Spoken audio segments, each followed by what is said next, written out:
नमस्कार दोस्तों, आज इस चैप्टर की हमारी ये दूसरी क्लास होगी। इससे पहले जो हमने क्लास ली थी, उसमें हमने ये पढ़ा था कि गुप्त वंश का उदय किन राजनीतिक परिस्थितियों में हो रहा था।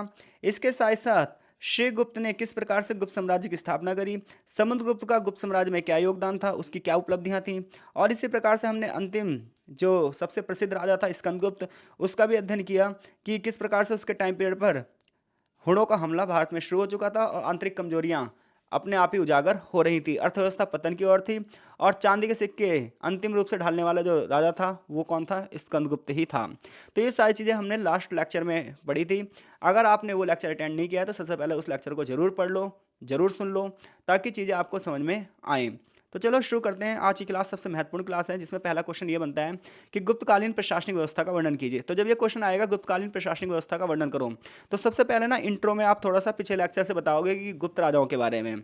उसके बाद लगभग 5-6 लाइन जब आप गुप्त राजाओं के बारे में लिखोगे, तो उसके बाद फिर हेडिंग बनाओगे कि गुप्तकालीन प्रशासनिक व्यवस्था का वर्णन कुछ इस प्रकार से है, और फिर यहाँ से आप अपना आंसर लिखोगे। तो देखो, राजनीतिक शक्ति के रूप में अगर आप गुप्तों की बात करोगे तो लगभग इन्होंने 250 सालों तक शासन किया था, जिसमें से इन्होंने 150 सालों तक शासन एक बहुत बड़े साम्राज्य के रूप में शासित किया।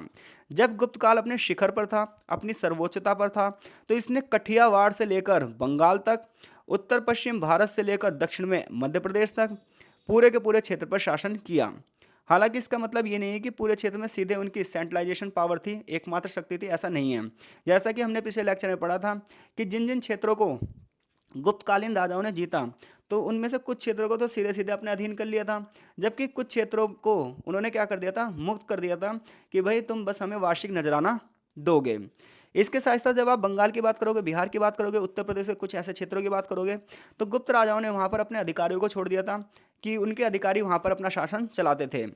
इसके अलावा गुजरात के दूर दराज के क्षेत्रों को देखोगे, आप सौराष्ट्र में देखोगे, तो स्कंदगुप्त जैसे शासकों ने पता क्या करा था? अपने गवर्नर नियुक्त किए थे इन क्षेत्रों पर। इसी प्रकार से मालवा के क्षेत्र में देखोगे आप, तो इन्होंने वैवाहिक गठबंधनों के माध्यम से यहाँ पर अपना कब्जा बनाए रखा। तो इससे ये पता चलता है कि जो गुप्तकालीन राजा थे, ये प्रशासन में सीधे सीधे इन्वॉल्व नहीं थे, ये प्रशासन में सीधे सीधे भागीदारी नहीं कर रहे थे।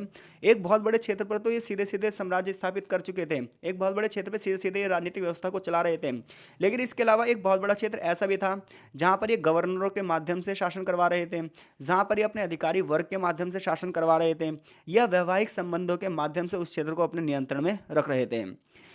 कुल मिलाकर अगर आप इसके प्रशासन का अध्ययन करेंगे तो पता चलेगा राजा प्रशासनिक व्यवस्था का केंद्र था, और उसके द्वारा बहुत सारी उपाधियों को भी धारण किया गया, जैसे महाराजा अधिराज, परम भट्टारक, परमेश्वर, सम्राट, धर्म महाराज। ऐसी बहुत सारी उपाधियां ये राजा अपने नाम के आगे लगाते थे। इससे पता चलता है कि वो अपने आप को पृथ्वी पर एक दिव्य शासक के रूप में उपस्थित करवाते थे। इसके अलावा राजा के जो कार्यों की बात करोगे, तो चूंकि राजा ही सर्वोच्च शक्ति है, तो सारे निर्णय वही लेगा। न्याय व्यवस्था का जो प्रतिपालन है वो वही करवाएगा, न्यायपरायण मार्ग का अनुसरण करवाएगा। युद्ध और शांति के दौरान राज्य की नीति कौन तय करेगा? राजा। उसे हमेशा अपने देशवासियों को किसी भी आक्रमण से सुरक्षा प्रदान करनी पड़ती थी। युद्ध होने पर वो सेना की लीडरशिप भी करता था। ब्राह्मण और श्रमिकों को वो क्या करता था? बड़े पैमाने पर सुरक्षा और सहायता देता था। उसे विद्वान और धार्मिक लोगों का आदर करने वाला होना चाहिए। ये सब राजा से हम क्या करते हैं? ये सोचते हैं कि राजा के अंदर ये योग्यताएं होनी ही चाहिए। सर्वोच्च न्यायाधीश के रूप में उसे रीति रिवाजों के बारे में पता होना चाहिए। उसे अपने केंद्रीय और प्रांतीय मंत्रियों को नियुक्त करना चाहिए, और एक शासन करने वाला राजा के रूप में उसे अपने जीते जी ही अपने उत्तराधिकारियों की नियुक्ति भी कर देनी चाहिए, ताकि उसके मरने के बाद उत्तराधिकार को लेकर युद्ध ना हो। ये सब राजा के कार्य डिसाइड किए गए थे प्रशासन में। इन सबसे पता चलता है कि राजा ही पूरे के पूरे प्रशासन का केंद्र बिंदु था। इसके अलावा राजकुमार होते थे, मंत्री होते थे, सलाहकार होते थे, जो प्रशासन चलाने में उसकी मदद करते थे। ये माना जाता है कई बार ना कुछ प्रांतों के बहुत बड़े बड़े पद तो राजकुमारों ने ही चलाए थे, जैसे कि वायसराय जैसे पद जो है वो राजकुमारों को ही मिलते थे। इससे पता चलता है रक्त संबंधी को सबसे ऊंचे ऊंचे पद दिए जाते थे। राजा सभी महत्वपूर्ण मामले में अधिकारियों को लिखित निर्देश जारी करता था। कुछ मामलों में तो पदाधिकारियों के कार्यालय वंशानुगत होते गए, यानी कि उसके बाद उसका बेटा, उसके बाद उसका बेटा, उसके बाद उसका बेटा उस कार्यालयों को चलाएगा। बहुत सारे शिलालेखों से हमें पता चलता है कि गुप्तकालीन जो प्रशासन था ये बहुत ज़्यादा विकेंद्रीकृत था, डिसेंट्रलाइजेशन था। छोटे छोटे स्तर पर अलग अलग प्रकार की सरकारें यहाँ पर चलती थी। गुप्त प्रशासन ने कृषि अर्थव्यवस्था के पुनर्गठन के भी प्रयास किए। इन्होंने ना भूमि का वर्गीकरण किया कि कौन सी भूमि ज़्यादा उपजाऊ है, कौन सी भूमि कम उपजाऊ है, ये भी इन्होंने करा। उच्च पदाधिकारियों की बात करोगे तो इसमें से सबसे बड़ा जो अधिकारी होगा उसका नाम होगा महादंड नायक, जिसे मुख्य न्यायाधीश के रूप में भी जाना जाता है। ये माना जाएगा कि जो महादंड नायक होगा ना, ये न्याय के मामलों में राजा की मदद करेगा। इसके अलावा प्रांतों में यही काम उपारिकों के द्वारा करवाया जाएगा और जिलों में यही काम विषयपतियों को सौंपा जाएगा। यानी कि डिस्ट्रिक्ट में महादंड नायक का काम जो करेंगे उन अधिकारियों को क्या कहते हैं, विषयपति। और इसी प्रकार से जो प्रांतों में ये काम करेंगे उन्हें क्या कहा जाएगा, उपारिक। गांव में मुखिया और गांव के बुजुर्ग भी छोटे मोटे मामलों में निर्णय ले लेंगे। अन्य उच्च अधिकारियों की बात करोगे तो एक का नाम होगा महाप्रतिहार, जो कि महल के पहरेदारों का प्रमुख होगा। इसी प्रकार से एक प्रतिहार होगा, इसी प्रकार से एक दूतक होगा। ये सब अधिकारियों के नाम हैं। इसके अलावा एक मजबूत जासूसी प्रणाली भी यहाँ पर थी।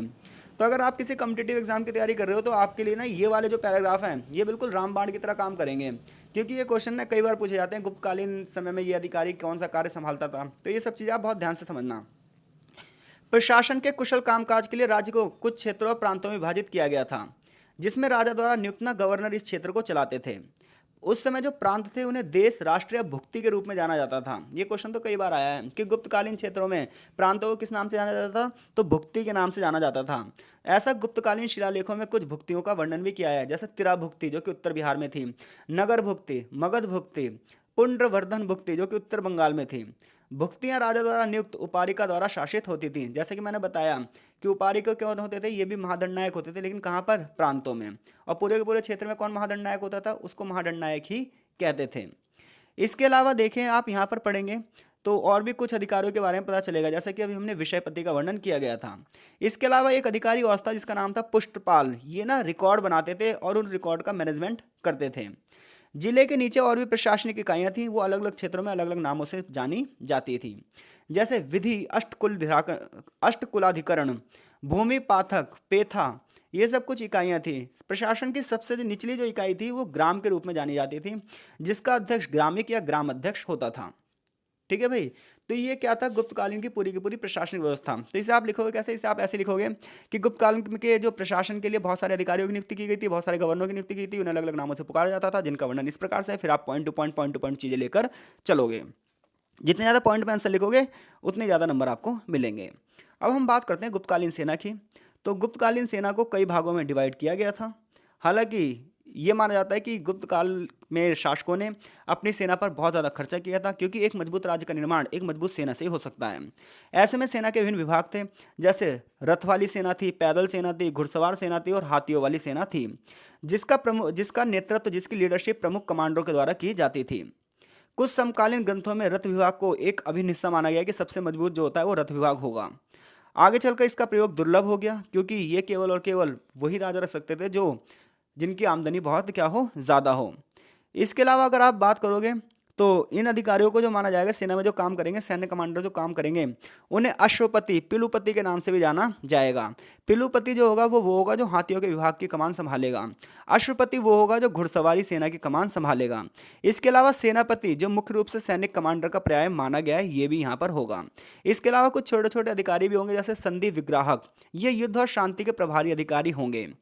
इसके अलावा कुछ और भी अधिकारी होंगे जो स्थानीय पुलिस का कार्य करेंगे। सेना की जो जरूरतें देखेगा उसे बोलेंगे हम रण भंडारिक, जो कि भंडार गृह के रूप में कार्य करेगा। ये अधिकारी युद्ध कुल्हाड़ियों, धनुष, बाण, भाले, तलवार, बर्छे, इन सब हथियारों की आपूर्ति करवाएगा। कौन, रण भंडारिक। तो ये तो हो गई गुप्तकालीन सेना। अब हम पढ़ेंगे गुप्तकालीन अर्थव्यवस्था के बारे में। चूंकि प्राचीन काल की अर्थव्यवस्थाएं कृषि पर निर्भर थी, तो ऐसे में इसमें भी कोई दो राय नहीं है कि गुप्तकालीन अर्थव्यवस्था भी किस पर निर्भर थी, पूरी तरीके से कृषि पर। हालांकि कुछ व्यापारिक कार्य भी होते थे जिसमें शिल्प उत्पादन बड़े पैमाने पर होता था। बहुत सारी सामाजिक सोसाइटियां, बहुत सारी सामाजिक समूह इस कार्यों में लगे होते थे। और जो राज्य की आमदनी का स्रोत है वो पूरी तरीके से क्या होता था, कृषि होता था। तो ऐसे में कृषि को कंट्रोल करने के लिए एक बहुत बड़े अधिकारियों का वर्ग भी नियुक्त किया गया था। इस अवधि में विभिन्न प्रकार की फसलें होती थी, जैसे धान, कपास, तिलहन, नील, सरसों, जिससे पता चलता है कि गुप्तकालीन जो कृषि थी वो बहुत ही ज़्यादा फली फूली थी इस क्षेत्र में। बड़े पैमाने पर यहाँ के लोगों को कृषि का अच्छा ज्ञान था और विभिन्न प्रकार की मिट्टियों के बारे में भी जानकारी मिलती है। जैसे कि एक ग्रंथ है अमरकोश। अमरकोश में 12 प्रकार की मिट्टियों का क्या किया गया है, जानकारी दी गई, जिससे पता चलता है वहाँ के लोगों को ज्योग्राफिकल नॉलेज कितनी ज़्यादा थी।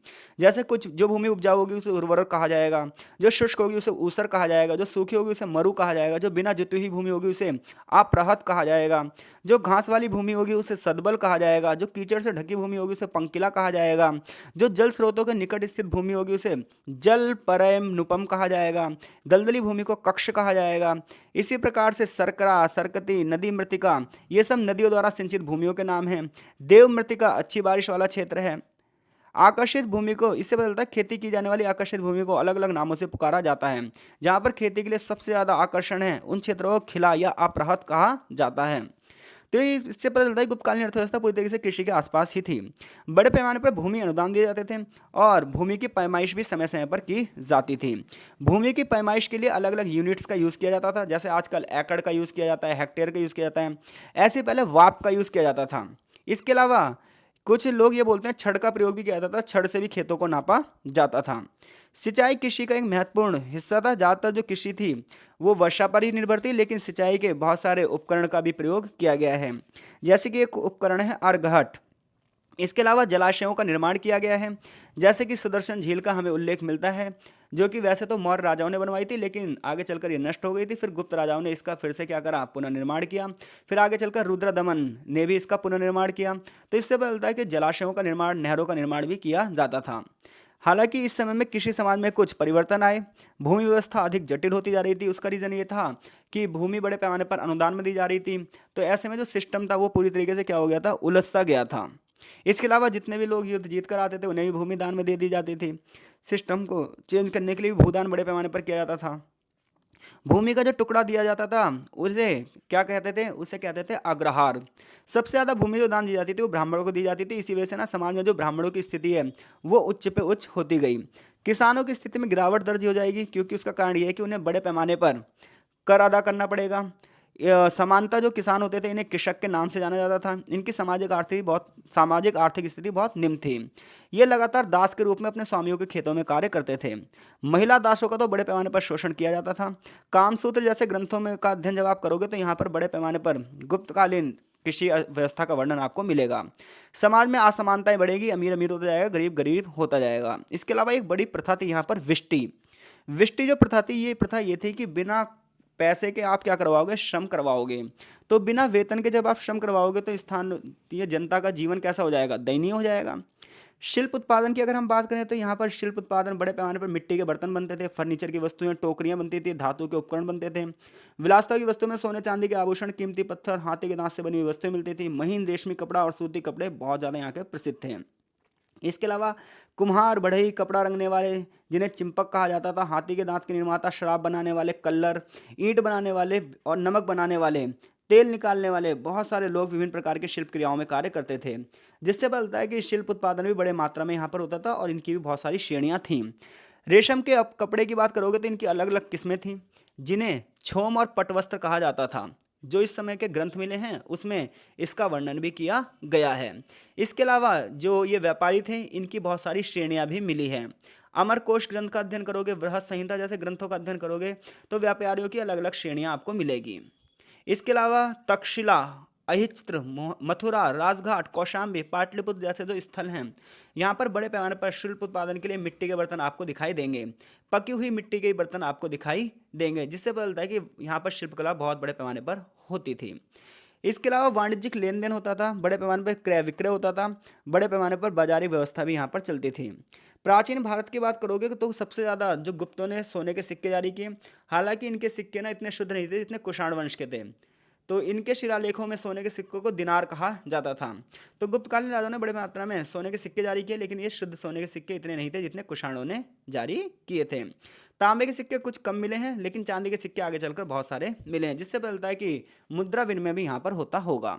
तो ये तो आर्थिक व्यवस्था की बात है। सबसे महत्वपूर्ण जो प्रश्न है वो यही बनता है जब वो क्वेश्चन पूछेगा गुप्तकालीन अर्थव्यवस्था। और आगे इस चैप्टर का अंतिम क्वेश्चन है कि गुप्त काल की सामाजिक संस्कृति के बारे में, सामाजिक और सांस्कृतिक विशेषताओं के बारे में बताइए। तो जब भी कोई भी क्वेश्चन पूछे, चाहे गुप्तकालीन अर्थव्यवस्था के बारे में पूछे, चाहे गुप्तकालीन राजनीतिक व्यवस्था के बारे में पूछे, तो आप पहले छोटा सा एक इंट्रो दोगे जो कि पिछले लेक्चर में हमने चर्चा करी थी, और उसके बाद इसका वर्णन करोगे, क्योंकि 4 से 5 पेज में आपको आंसर लिखना होता है। गुप्तकालीन सामाजिक व्यवस्था की बात करोगे तो यहाँ पर वर्ण व्यवस्था चलती होगी, और वर्ण व्यवस्था में ब्राह्मणों की स्थिति गुप्त काल से पहले भी क्या थी, उच्च थी। राजकीय शक्ति और उच्च पदों पर कौन थे, ब्राह्मण थे, और बड़े बड़े संस्थानिक कार्य भी वही करते थे। भूमि अनुदान भी उन्हें दिया जाता था और राज के संरक्षण भी उन्हें प्राप्त था। तो ब्राह्मण एक शक्तिशाली समूह के रूप में उभरे। ब्राह्मण बस्तियों की संख्या, जिन्हें अग्रहार के नाम से जाना जाता था या फिर ब्रह्मदेह के नाम से जाना जाता था, इनकी संख्या लगातार बढ़ती गई। वर्ण विभाजित जो था वो सामाजिक व्यवस्था का विचार आदर्श बन गया, यानी कि ब्राह्मण क्षत्रिय वैश्य शूद्र जो व्यवस्था थी ये बड़े पैमाने पर चलती गई। जितने भी वहाँ पर ग्रंथ मिले हैं उन ग्रंथों में हमें इस चीज़ के बारे में पता चल रहा है। आगे चलकर जातियों का उदय हुआ और जातियाँ भी बहुत सारी उपजातियों में बढ़ गई। यहाँ पर अनेक विदेशियों को भी भारतीय समाज में शामिल किया गया। ये माना जाता है बाहरी आक्रमण जब भारत में हुए थे तो उन भारतीय लोगों ने भारतीय संस्कृति में ही अपने आप को शामिल कर लिया था, जिससे पता चलता है कि भारत का समाज उसमें बहुत सारा विविधताओं भरा था। यहाँ पर न सिर्फ ब्राह्मण क्षत्रिय वैश्य शूद्र बल्कि अनेक जातियों और उपजातियों का भी उदय हुआ, और अनेक विदेशी जो आए वो भारत में शामिल हो गए। उन्होंने भी इस वर्ण व्यवस्था को क्या कर लिया, अपना लिया। समाज में कुछ लोग थे जिन्हें अछूत माना जाता था, जैसे कि चांडाल होते थे, चर्मकार होते थे, इन्हें समाज से बहिष्कृत माना जाता था। जैसे कि एक चीनी यात्री फायान भारत में आए थे, उन्होंने अपने ग्रंथ में वर्णन किया था कि चर्मकार वो होते थे जो चमड़े का व्यापार करते थे, मांस का व्यापार करते थे। इसी प्रकार से चांडाल गांव के बाहर रहते थे, मांस का कारोबार करते थे, अंतिम संस्कार जैसी क्रियाएं करते थे। चाहे आप रामायण पढ़ लो, महाभारत पढ़ लो, पुराण पढ़ लो, आपको हर जगह पता चलेगा कि शूद्रों की स्थिति बहुत ज़्यादा क्या थी, निम्न थी। लेकिन गुप्त काल के दौरान शूद्रों की स्थिति में सुधार होगा। महिलाओं की बात करोगे समाज में तो महिलाओं की स्थिति बहुत ही ज़्यादा निम्न थी। चाहे उच्च परिवार हो चाहे निम्न परिवार हो, उनसे सिर्फ पत्नी और माँ के रूप में ही कार्य कराने की अपेक्षा की जाती थी। ग्रंथों में महिलाओं को शूद्रों के समान माना जाता था। गुप्त काल की जब आप संस्कृति की बात करोगे, कल्चर की बात करोगे, तो गुप्त काल को अपने कल्चर के लिए स्वर्णिम युग की उपाधि दी जाती है कि गुप्त काल अपनी सांस्कृतिक विरासत की वजह से स्वर्णिम युग कहा जाता है। बड़े पैमाने पर कलाओं का विकास हुआ, वास्तुकला का विकास हुआ, विभिन्न प्रकार के मंदिरों का निर्माण किया गया। राजाओं ने अपनी उपलब्धियों के बारे में बताने के लिए बहुत सारे शिलालेखों का निर्माण करवाया, विभिन्न प्रकार के किलों का निर्माण करवाया, सड़कों का निर्माण करवाया, सरायों का निर्माण करवाया, जिसकी वजह से पता चलता है कि गुप्तकालीन जो वास्तुकला है ये स्वर्णिम काल थी उस समय की। जैसे कि झांसी का किला, देवगढ़ में दशावतार मंदिर, कानपुर के पास भित्तर गांव मंदिर, इसी प्रकार से तिगावा में विष्णु मंदिर, शिव मंदिर, नाचना कुठार में पार्वती मंदिर, इस प्रकार की बहुत सारी मंदिरों का निर्माण किया गया। सुंदर मूर्तिकला और पट्टिकाओं का यहाँ पर क्या करा गया, विराजमान किया गया। रॉक कट जो मंदिर थे, यानी कि चट्टानों को काट काट के मंदिरों का बड़े पैमाने पर निर्माण करवाया गया, जिससे पता चलता है कि उस काल में शिल्पकला कितनी ज़्यादा मजबूत थी। नक्काशीदार मंदिरों का निर्माण करवाया गया है। इसके अलावा इन्होंने संस्कृत को बढ़ावा दिया। संस्कृत गुप्त काल की जो थी वो राजकीय भाषा बनी। आगे चलकर इन्होंने बड़े पैमाने पर संस्कृत विद्वानों को संरक्षण दिया। अपने दरबार की इन्होंने इसे आधिकारिक भाषा बनवाया। इसके साथ साथ जो बौद्ध जैन परंपराएं थीं इनको भी प्रोत्साहित किया, लेकिन संस्कृत को आगे चलकर नज़रअंदाज कर दिया गया, क्योंकि जो पाली भाषा थी, मगधी भाषा थी, ये सब चीज़ें आगे बढ़ती गई। संस्कृत भाषा को जो शिलालेखों पर है वो नज़रअंदाज किया गया, लेकिन जो भाषा थी ये दरबारी भाषा, इसे बढ़ावा दिया गया। इस दौरान बहुत सारे जो विद्वान होंगे वो गुप्तकालीन दरबारों की शोभा को बढ़ाएंगे। जैसे महान संस्कृत लेखक, ऐसा कोई बच्चा नहीं होगा जो कालिदास का नाम ना जानता हो। तो जो महान संस्कृत लेखक कवि कालिदास थे वो गुप्त राजा चंद्रगुप्त विक्रमादित्य के दरबार के नवरत्नों में से एक थे। उन्होंने बहुत सारे ग्रंथ लिखे। इस दौरान अभिज्ञान शकुंतलम, मालविका गणिमित्रम, विक्रमोर्वशीयम जैसे जो नाटक थे, इसके अलावा रघुवंशम, कुमार संभवम, मेघदूतम जैसी जो काव्य रचनाएं थीं ये इसी दौरान लिखी गई थी, जिससे बोलता है कि गुप्त राजाओं ने कितना ज़्यादा इन विद्वानों को संरक्षण दिया था, क्योंकि विद्वता जब तक नहीं उदय हो सकती जब तक राजा द्वारा उसे संरक्षण ना दिया जाए। इसके अलावा वराह मिहिर ने वृहत संहिता लिखी जो खगोल विज्ञान और वनस्पति विज्ञान जैसे वैज्ञानिक विषयों पर संबंधित है। आर्यभट्ट ने इसी टाइम पीरियड पर ज्यामिति, बीजगणित और अंकगणित की भी रचना करी। इसके अलावा चिकित्सा पर उल्लेखनीय कृतियों में से चरक संहिता है और जो सुश्रुत संहिता है वो भी इसी दौरान लिखी गई। इसलिए गुप्त काल को हम सांस्कृतिक लिहाज से स्वर्णिम काल के रूप में मानते हैं। तो अगर क्वेश्चन आपसे पूछा जाए गुप्त काल की सामाजिक व्यवस्था बताइए, गुप्त काल की आर्थिक व्यवस्था बताइए, या गुप्त काल की राजनीतिक व्यवस्था बताइए, या गुप्त काल की संस्कृति को स्वर्णिम काल क्यों माना जाता है, तो इन सभी प्रश्नों का उत्तर देने में आप सक्षम हैं। आगे बात चैप्टर में ये की जा रही है कि गुप्त काल में गुप्तों का पतन कैसे हुआ। तो देखो, गुप्तों के पतन के बहुत सारे कारण हैं, जिनमें से पहला कारण ये है कि स्कंदगुप्त के शासनकाल के बाद गुप्त शक्ति कमजोर हो गई। उसके जो उत्तराधिकारी थे वो उस योग्य नहीं थे। इसके अलावा जितने भी अधीनस्थ शासक थे वो सारे शासक क्या हो गए, उन्होंने अपने आप को स्वतंत्र घोषित कर दिया, और धीरे धीरे करके गुप्त शक्ति कमजोर करनी होने की वजह से गुप्त का क्या हो गया, पतन हो गया। हालांकि इतिहासकारों ने और भी कुछ कारण बताए हैं। सबसे पहला कारण है हुणों का आक्रमण। तो देखो, हमने पढ़ा था चंद्रगुप्त द्वितीय के उत्तराधिकारियों को हुणों के आक्रमण का सामना करना पड़ा। तो ये जो हुण थे ना, ये मध्य एशिया से थे। ये श्वेत हुणों की एक शाखा थी। इन्हें मध्य एशिया में हेप्तलाटाइस के नाम से भी जाना जाता था। उत्तर पश्चिमी भारतीय सीमा पर इन्होंने हमला किया और उन्होंने बैक्ट्रिया राज्य पर क्या कर लिया, कब्जा कर लिया। हिंदू कुश पहाड़ियों को इन्होंने पार किया और जो गुप्त शासक थे, जो स्कंदगुप्त था, शुरुआत में उसने हुणों के हमले को नाकाम कर दिया। लेकिन स्कंदगुप्त के मरने के बाद हुणों के आक्रमण भारत के लिए एक आम बात हो गई और इन्होंने धीरे धीरे करके जो भारत के पहले हुण राजा थे, जिनका नाम था टोरमण, तो टोरमण ने उत्तर भारत पर विजय प्राप्त कर ली और धीरे धीरे करके इन्होंने क्या करा, गुप्तों की सत्ता को क्या कर दिया, सीमित कर दिया और अपनी सत्ता को बढ़ाना शुरू कर दिया। इसके अलावा गुप्त काल में प्रशासनिक कमजोरियां थीं, बड़े पैमाने पर भूमि अनुदान दिए जाते थे। इसके अलावा जिन क्षेत्रों को जीत लिया जाता था, उन क्षेत्रों पर खुद कंट्रोल नहीं किया जाता था, बल्कि एक अधिकारी को रख दिया जाता था, वायसराय को रख दिया जाता था, या फिर उसी राजा को अपने अधीन बना लिया जाता था, वही राजा वहां पर शासन करता था। ऐसे में इन राजाओं को जब मौका मिला तो इन्होंने अपने आप को स्वतंत्र रियासत घोषित कर दी, जिसकी वजह से गुप्त काल में क्या हो गया, गुप्त काल का पतन हो गया। जो बड़े पैमाने पर भूमि अनुदान दिए गए, इससे ना क्या हुआ, कर की अदायगी नहीं हो पाती थी, टैक्स नहीं मिल पाता था, जिसकी वजह से गुप्त काल का जो खजाना था, वो गुप्त राजाओं का जो खजाना था वो कमजोर पड़ने लगा, गरीबी बहुत ज्यादा बढ़ने लगी, कर बहुत ज्यादा कम हो गया और कर्जा ज्यादा बढ़ गया। व्यापारिक जो लाभ थे वो धीरे धीरे क्या हो गए, गायब हो गए। सामंती प्रणाली का उदय होने लगा और राजा की सत्ता को सत्ता से बेदखल कर दिया गया। तो ये सब प्रमुख कारण है जिसकी वजह से गुप्त साम्राज्य का पतन हुआ, जो कि आपकी किताब में दिए गए हैं। तो जब क्वेश्चन आएगा गुप्त साम्राज्य के पतन के कारण बताओ, तो गुप्त साम्राज्य के पतन के कारण में आप हेडिंग बनाओगे हुणों का आक्रमण, प्रशासनिक कमजोरियां, कमजोर उत्तराधिकार, इसके साथ साथ जो कर व्यवस्था थी उसकी दोषपूर्ण प्रणालियां, बड़े पैमाने पर जो भूमिदान दिया जाता था, ये ऐसे हेडिंग कर बना बना के आप दो दो चार चार लाइन सबके बारे में लिखोगे। तो आई होप सो ये चैप्टर आपको बहुत अच्छे से समझ में आ गया है। इस चैप्टर से 20 नंबर का एक क्वेश्चन पक्का एग्जाम में आएगा ही आएगा और इसीलिए हमने इस चैप्टर को बहुत ही ज़्यादा डीपली अध्ययन करवाया है। आपको 2 पार्ट में ये वीडियो कंप्लीट की गई है। आशा है चीज़ें आपको समझ में आई होंगी। तो अगर चीज़ें समझ में आ रही हैं तो वीडियो को लाइक ज़रूर करना और कमेंट बॉक्स में कमेंट भी ज़रूर करना। मिलते हैं आपसे नेक्स्ट चैप्टर में, जिसमें हम गुप्त काल के बाद की राजनीतिक स्थिति का अध्ययन करेंगे। तो तब तक के लिए आपका बहुत बहुत धन्यवाद।